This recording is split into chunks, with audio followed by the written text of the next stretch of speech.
Welcome to It Is What It Is. I'm Jean-Marie, and there is a new show on the ID channel called Raw Terror, and I'm going to tell you guys about their first episode. They do have 2 episodes now, but this is the first one. It's called Hidden in Plain Sight. It's the story of 34-year-old Valerie Harmon, or Valerie Timon. Her dad's name is Alan and her mom's name is Sarah. They tell the story of their daughter and how she was murdered by her husband, and their side of how the timeline and everything else, how they find out about stuff. I used the episode and then I googled his name, and a bunch of news reports come up from Maine and stuff like that you guys should seriously, if you guys want to, watch, because her husband was quite the fucking character, I tell you what. So, I'm going to tell you about that. So I used a bunch of different sources besides the episode. And one of them was the Maine newspaper out of Maine. And I will tell you guys the name of that paper when we get to it, because I'm not even there yet. Anyway, so, like I said, her parents on August 25th were waiting for her phone call because they were in communication pretty frequently. I think it was weekly or something. They made sure that they at least talked to each other and did that whole back and forth. That call never came. So on the 30th, they text her husband, and he's like, "Oh, I can't believe she didn't tell you. We broke up. She left me. I don't know. I haven't seen her. I don't know anything about it. She's gone." So then her parents start texting his parents, and they live with his parents. I guess the husband's mom is an ass. She's like a dick. And so it wasn't Valerie wasn't the happiest living there to begin with. So they talk to the dad, and the dad says, "Well, what do you guys want us to do with all of her shit?" And her dad's like, "What?" And he's like, "Yeah, we bagged it up. It's all bagged up and ready to go. We just don't know what to do with it." And the dad's like, "Well, that's weird." And I personally think that's weird too. And I guess, though, after I thought about it for a hot second, if he does tell his parents, "Hey, mom," because I guess he's a mommy's boy. So I guess if he's like, "Hey, mommy, she left me for someone else," and the mom really doesn't like her anyway, do they bag up her stuff? And she's like, "Oh, poor sweet little baby boy, don't worry about it. She's a hurtful, mean lady." So maybe it's not as weird as I thought it was, which I don't know. But okay, so her parents live in South Carolina, and she lives in Maine. Like I said, in Fairfield, Maine, with his parents, out in the middle of fucking BFE nowhere. So they wait, and because they're like, okay, well, maybe if she did leave him, maybe we just gotta wait for her to get done doing whatever it is she's doing, and she'll contact us. Well, on September 9th, they are done waiting. They call and report her missing. They call the cops in Maine and from South Carolina. The cops don't report her to the media or ask the media for help for a week. When Luke talks to the cops, he says that on the 30th was the last time he saw her at a Walmart. She got hungry. They went to the Walmart. He says, "You want to come inside?" She says no. She stays in the truck. When he comes out of the Walmart, she is gone. And he just thinks that she ran away, is what he says the first time. So that's what, like I said, the first time to the police. Well, and this is the second story. Like I said, the first story is she ran away with someone else. Now he's saying she ran away at the Walmart and he didn't report it. So on the 19th, 2 weeks after she goes missing, he speaks out on camera for the first time for News Center, Maine. And he says, quote, "I just want her to come out, not to be scared. No one's going to get hurt, or no one cares what she's done." What the fuck do you mean, what she's done? No one cares what she's done. And I've never heard a husband talk about his missing wife and say, I just want her to come out. Come out of where? Normally it's like, I want her to come back to me, find her way back to me, but that's not what he said. So his story from the news is bullshit to start. I'm not even kidding. So like they start filming it, and this is something I didn't watch from the show. So if you want to watch what I'm telling you about, you have to go to the news center Maine to watch this. So the camera turns on. He spells his name and his last name. And he goes, she's like, okay, well, tell me the story again about the last time you saw her and everything else. And he goes, quiet. And he's looking around and he goes, well, I didn't tell you this to start. But she has keys to the truck. I have keys to the truck. So she might still have keys to the truck. She said she was going to take the truck. And she was going to leave and never come back. I tell her, don't do that. I'm going to come with you. Then she got hungry. Then we go to the Walmart. She goes inside. I go inside. I come out. She's gone.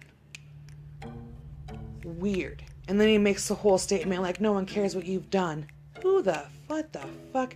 And he says that, like, I've tried to talk to her parents. I was going to report her missing, but her parents just jumped to the gun and beat me to it before I could do it. Dude, it is the weirdest shit I've ever heard about in my fucking life. And then he says, they're like, well, how are you doing? How are you holding up? Are you doing okay? And he's like, yeah, I've been drinking plenty of water. The Army teaches you to survive. Sorry, he's a Marine. He's an ex-Marine. He was honorably discharged. He's done 2 overseas tours. So, I mean, he is a vet. So he has gone through some things. But, he's like, no, I've been drinking plenty of water. I'm fine. I'm good. I've been helping my folks out, splitting wood, stacking wood for them. So, just chilling. And he said, oh, yeah, I've been gone out on my own searches. Done it. Ain't found nothing, but I've done it, which is weird. It's just weird. And so the next day, on the 20th, the cops go out to his family's property. It takes the dogs less than 4 minutes to find her body. She was shot in the head and in the neck on the property of his parents in a shallow grave, wrapped up in a blanket behind their house. And they're talking to the cops while talking to him at like a gravel pit, and the cops tell him, they're like, well, we found a body at your house. And he's like, did she commit suicide? Like, dude, I don't know. This guy is the weirdest dude, and no, I'm not being an ass, but like, he is just fucking weird. And so when they find her, they don't just find her, which is even weirder. So that news thing that he did, they did that a foot or less, like a foot or more, a foot or less, one of the two, away from where her body was buried, is where he chose to have that interview at.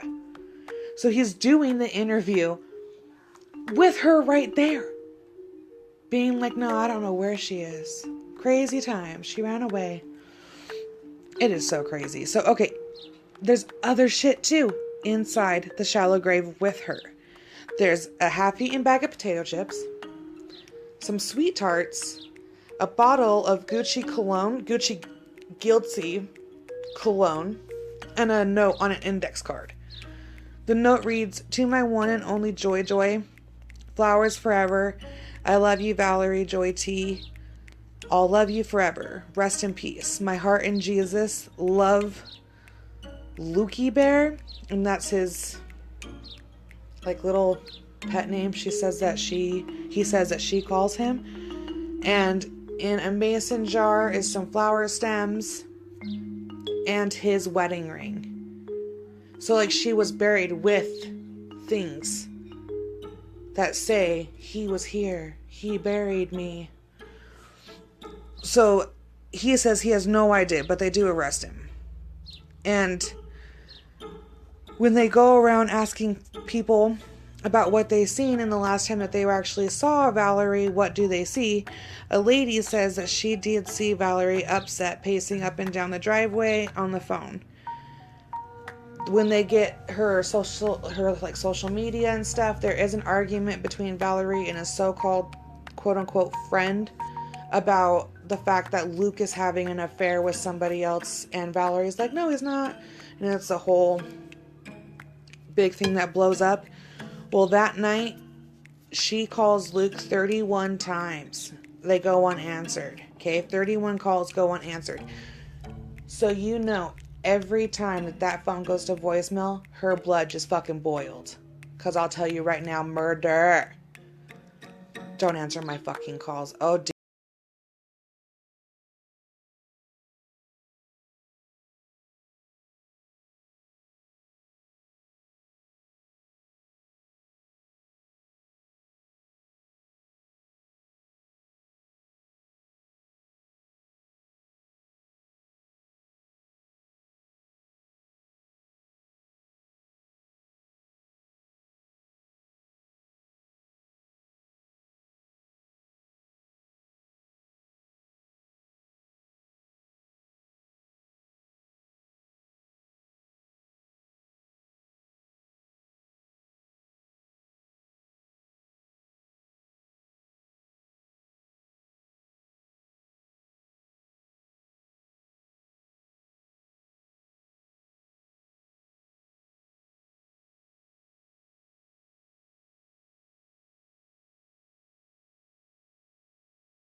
I had to say those things because people had my mom and my dad and they killed her, and they told me to tell the overdose story, so I did it so that nothing happened to them.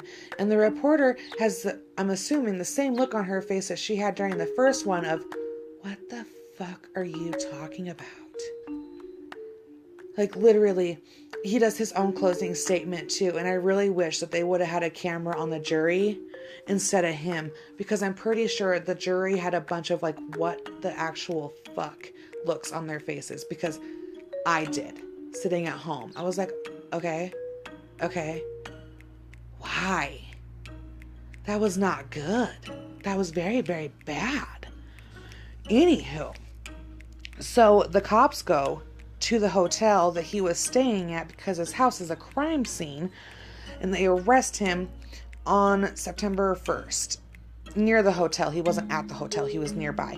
On the 23rd, he goes into court. He enters no plea. The judge orders him to go under a mental evaluation. His family claims that he has PTSD from his 2 tours overseas, which may be true. And then that's when he does give the third story about the overdose and how those things weren't true. And then on the November 18th of 2018, Luke pleads not guilty. And when he leaves the courthouse, they're like, Luke, tell us how you feel. Did you do it? Did you do it? What happened? He says, God bless our families. And God bless Donald Trump. That's what he said. So jury selection starts on March 29th, 2018, which I'm assuming went very, very well. Trial starts April 2nd. He is found guilty. He gets 55 years. And when he gives his own closing statement, like I said, the dude is a joke. He pretty much tells them, okay, yeah, they have all this evidence Okay? But just because the bag's half eaten doesn't mean I was there. Just because my wedding ring and the note with the nickname only she called me was on there doesn't mean I was there. And just because it's my parents' house and I gave an interview right there doesn't mean I was there, because they have no DNA that I was there. There is no evidence that I was there. How the fuck else did she get there? You're trying to say that she went up missing from the Walmart, and whoever took her from the Walmart, and this Walmart's like 20 miles away or some shit. It's not even the same fucking town. So you're telling me that she comes up missing from a Walmart, and that person just so happens to take her to a wooded area behind your parents' house, buries her there, puts your wedding ring in there, writes a fictitious note, puts the flower stems, is an asshole, drops his trash, and leaves. What? And even the judge was like, since we're in court and I'm on the record, I can't tell you what I really want to say of your story, but I'll tell you, American people, he believes that it is bullshit. And that it sounds like bullshit. And that it's disrespectful to her to continue these lies, even after the crazy amount of evidence they have against him, to continue with all these crazy lies. And her parents, oh God bless them, Alan speaks at the sentencing or whatever, and he's like, when you love someone, you don't stop loving that person, you love them forever. He's just like lost in his ways, and like all this great, like just amazing man. And you watch these parents, and they get to go to where their daughter was laid to rest for the very first time. So like it's very an emotional, moving. You always wonder, like I always do anyway, like when you watch these shows, what the family's timeline is.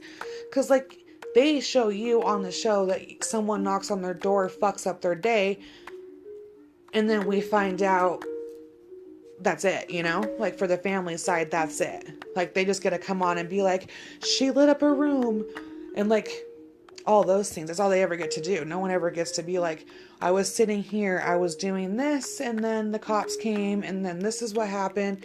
This is what the phone calls were. This is what was said. You don't get any of that until now. And so it's really amazing, and it's very sweet. And it was just very sweet. It was just super, super emotional, really. Just, I don't know, like I said, they get to go all the way. They travel from South Carolina up to Maine to go there. And his family, obviously, because they own the property, has put a cross up on the tree where her body was found, and she was like in the fetal position. And so like her last spot is marked. And so like her parents got to go there and say goodbye. And it's just crazy. I just couldn't even imagine that. And especially at 34 years, she was 34 years old when she got murdered, and he was 34 years old when he murdered her. He even tried to put it off on his little brother, who does have drug problems, and they found drugs and shit in the house when they did the search warrant on the home. Not that it's important, but like he really just tried to put it off on his brother. Like, oh no, my brother Alex, I think his name was, fucking he helped me put her body in the ground. And it turns out that he was like nowhere near even there. He was somewhere off doing some hood rat shit, so he didn't even get placed there.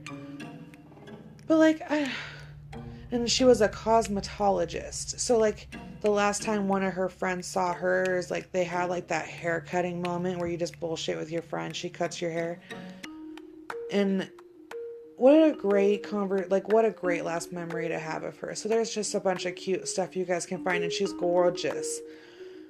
And like her dad said when she was younger, her and her dad had that connection that you could they look at each other and laugh and like know what the other was thinking and all that cute stuff. So it's just really nice to be able to see that type of stuff. So like I said, it's the ID channel's Raw Terror. I'm going to do the second episode review probably tomorrow. But, yeah. Hopefully you guys liked this review. If you guys already watched the show, let me know what you guys thought of it. Because really, Luke is fucking out of his mind. Like, just... I don't know. Tell me if I'm the only one who feels that way. I don't think I am.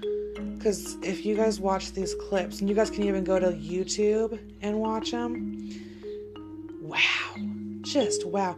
And her parents do ask for anybody else who does do like anything on this, that people refer to her as Valerie Harmon, because they asked the judge in the court proceedings to refer to her as her maiden name, because they say that Timon is just like pretty much disrespectful to call her by her married name.